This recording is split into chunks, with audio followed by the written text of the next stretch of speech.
Chapter 3. It has started. The monster has come.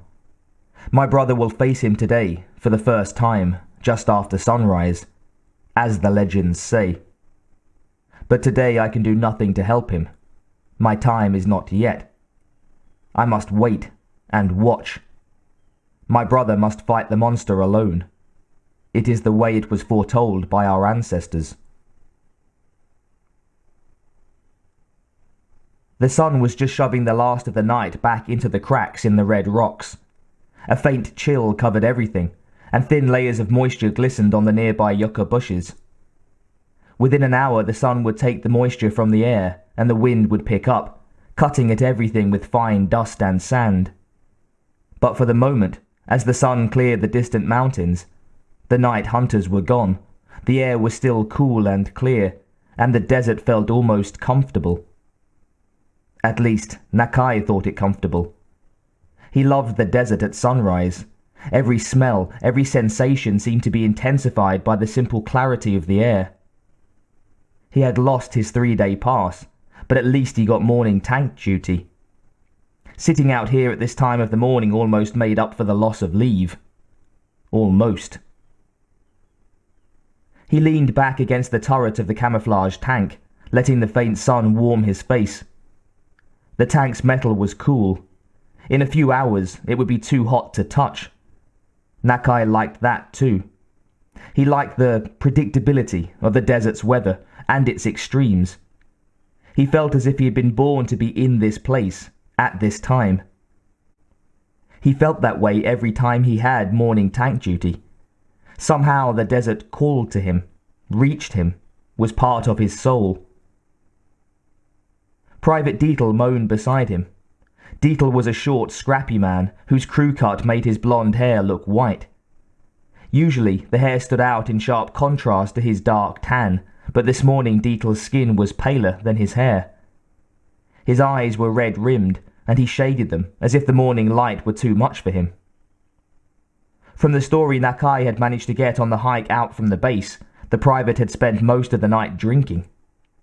Where he had gotten the liquor on the base was anyone's guess, but the kid from California had a way of finding things. Last night, he must have had enough booze to get himself and the others in his barracks fairly drunk. Nakai hadn't seen Deetle this hungover in the 6 months he had known him. Deetle moaned again. "Don't worry," Nakai said dryly. "It'll pass.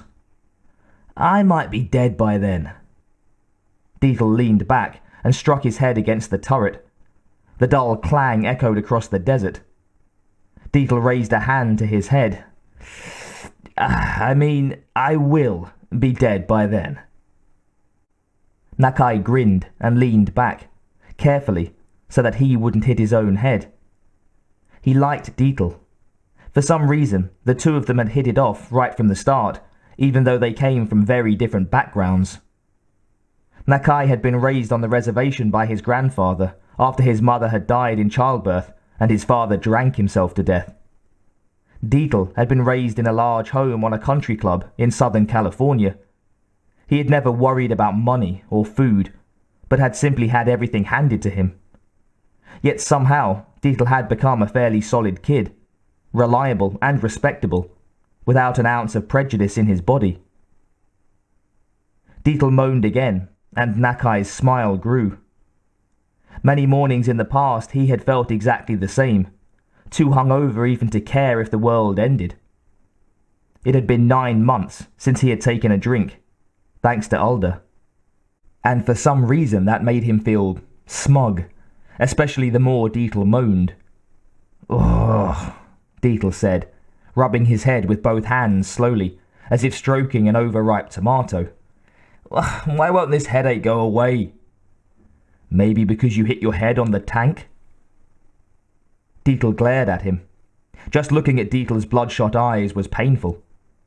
Nakai remembered exactly how it felt to be that hungover. Exactly. And he didn't ever want to feel it again. Deetle ran his fingers through his short-cropped hair, apparently searching for the bump. "This must be why they don't want us grunts to have alcohol on the base," More than likely, Nakai said. That and loaded guns. He handed Deetle a canteen. Drink. A lot of water helps. Deetle groaned, but took the offered canteen and managed to get a fairly large swallow down before he choked. Then he stretched out on top of the tank, his feet draping down over the front edge, his pack under his head as a pillow. Nakai took the canteen back and hung it on his belt. Mind if I take a nap? Deetle asked. I don't think Mama Deetle's boy is going to be any use to anyone at the moment. Wake me if the Russians attack. Nakai only laughed as Deetle leaned his head against the pack and moaned again. A slight breeze swirled around the tank, bringing the fresh smells of the morning desert. The heat had an odour, a dry, warm odour, and so did the dirt. Slight, spicy, and very faint. And very familiar. They were all familiar smells to Nakai, smells he had loved since his childhood. Then the wind shifted, just a little, and Nakai caught a whiff of something new. It smelled rank, like something had died out in the desert and was rotting near them. But not really. Nakai knew what death smelled like. He knew every odour. His grandfather had taught him how to tell, just from something's smell, how long it had been roasting in the hot desert sun. This rank smell was familiar enough. It was wild boar, not very long dead. But beneath the odour was another one, very faint and unfamiliar. It smelled like petroleum, old shoes, and the perfume his third cousin used to wear. It smelled like musty blankets and cinnamon. It smelled like all of that and none of that at the same time. Nakai rose so that he could catch the scent better. He moved to the front of the tank, the rifle in his hands at the ready, and he tried to take in every odour, every whiff of the strangeness in the air. Private, Nakai said, his voice low and firm. Get up. Deetle moaned and sat up. What? Do you smell anything? Deetle put a hand behind himself as a brace. Smell something. Are you kidding? My head is so full of cotton, I couldn't smell a dead fish slapped over my nose. I'm telling you, Nakai said. I smell a weird odour, and it's coming from over there. He pointed to a small group of alligator juniper trees. The trees were small, almost stunted, with scaly deep brown bark. Deetle slowly stood and moved over beside Nakai. What's it smell like? Nakai let the morning air in fully, sorting the familiar from the strange odour. And the more he breathed, the more his hand tightened on the rifle. I can't say exactly, Nakai said. And that's what worries me. It's sort of like a rotting sweat, but sweeter. Well, it's certainly not hot enough for that already, Deetle said. And it's not even 7 in the morning. Shh, Nakai said, holding up his hand. Listen. A faint sound had come from those stunted, twisted trees. A rustle, combined with a clicking, like beads striking one another. Nakai squinted. There was no place to hide in those branches, no real foliage to cover a person, yet he could swear that the sound he heard had come from those trees. Not from beside them, but from up in them. And the more he focused, the more the normal sounds of the desert disappeared, leaving only the sound from the trees. Breathing sounds. Faint, heavy, the slight crack of a brittle branch. More breathing. Something very large was in those trees, yet Nakai's eyes told him nothing was there. The words of his grandfather came back strong. Boy, never trust just one sense. Use them all. You will need them all. Right now, Nakai's nose and ears said something was there, in the tree, watching them, possibly waiting to attack. Someone's in those trees, Nakai whispered. "I can hear him." Deetle scrambled to his feet, the scraping of his boots on the metal tank extraordinarily loud in the morning air. He came up beside Nakai and grinned. "Let's see if we can send a scare into whatever's up there." Deetle brought up his rifle and swung it in the direction of the trees, aiming as he did so.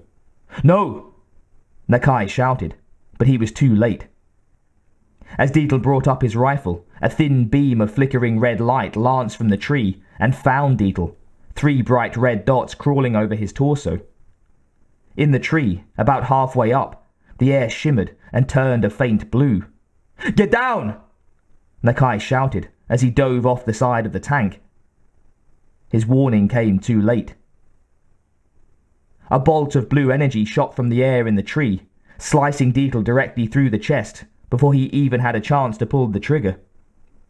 The private was dead before he hit the top of the tank. Nakai rolled against the tread of the tank as more bolts of blue energy cut the ground near him. With each blast, the air crackled and sparked, and the red dirt was burned black. A dry electric smell, like lightning in a powerful storm, seared the air. Whatever was in that tree was invisible and firing a weapon like nothing Nakai had ever heard or seen. Nakai rolled to the far side of the tank, then opened up on the area in the center of the tree where the shots had come from. His own rifle jerked in his hands as he fired. He steadied it and shot again. The blue bolts kept zinging the air. He crouched, still firing, and ran low to the ground. He no longer aimed. He just shot randomly, hoping that he would hit whatever was firing at him. His feet sank in the soft dirt, and yet he was running faster than he ever had in his life, faster than he had run when he was a teenage track star years before.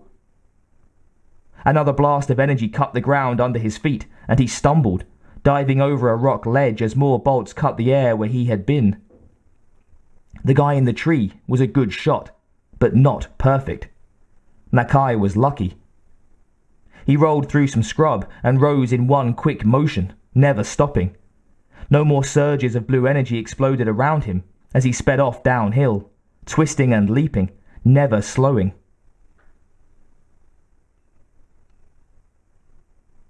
And as he ran, more of his grandfather's words came back to him, as clear as if the old man was speaking them now. "The monster will arrive firing death from no more than a shimmer in the air." Nakai just wished he knew what the hell his grandfather had meant.